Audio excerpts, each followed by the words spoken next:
আসসালামু আলাইকুম। আমার নাম সুলতানা ঐশী। আমার গ্রামের বাসা কুমিল্লা।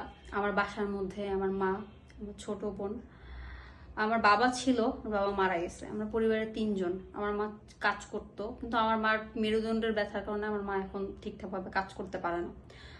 এখন এমন একটা অবস্থা হয়েছে যে আমরা যদি খাইতে নেই, আমরা পড়তে পারি না, পড়তে নেই, খাইতে পারি না। এমন হয়েছে যে এখন যদি বলতে চাই ঈদের মধ্যে সবাই নতুন নতুন জামা কাপড় নেয়, নতুন নতুন জুতা নেয়। আমার কাছে মনে হয় না যে আমি কোন ঈদে আগে জামা কাপড় নিছি, কোন শ্যামাই খাইছি। মানে মানুষের দাঁড় ঈদের মধ্যে খালার বাসায় মামার বাসায় যাই, তারা অবহেলা করে, তারা বাসার মধ্যে গেলে ভালো ব্যবহার করে না, ভালো চোখে দেখে না। এগুলো দেখতে দেখতে আমি আসলে অতিষ্ঠ। আজকে যদি আমার বাবা থাকতো, হ্যাঁ আমার বাবা যদি সুস্থ থাকতো, আজকে আমার বাবা যদি কাজ করতো, তাহলে কি আমাদের এত কষ্ট করতে হতো? আসলে আমি ইন্টার পাস করছি, আলহামদুলিল্লাহ। আমি কি আর পড়াশোনা করতে পারতাম না?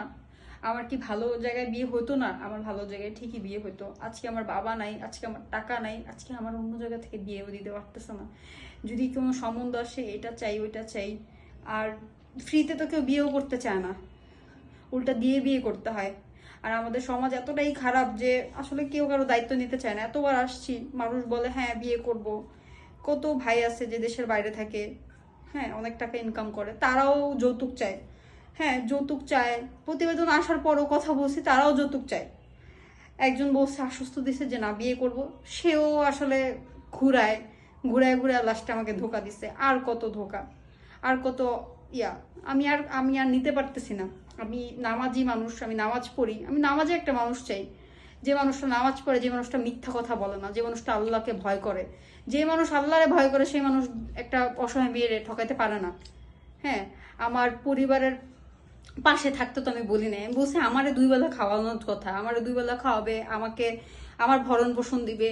আমি আর পড়ালেখা যদি আমার না করে তাও আমার কোনো সমস্যা নাই। আমার যদি বলে যে না আমি তোমার বছরে একটা জামা দিব, তাও আমার কোনো সমস্যা নাই। কিন্তু আসলে মানুষের কাছে অপমানিত হইতে হইতে আমি না নিতে পারতেছি না। আমার কাছে মনে হয় একটা ভালোবাসার মতো মানুষ লাগবে, যার যার কাছে থাকতে পারবো, যার বাসায় মরতে পারবো।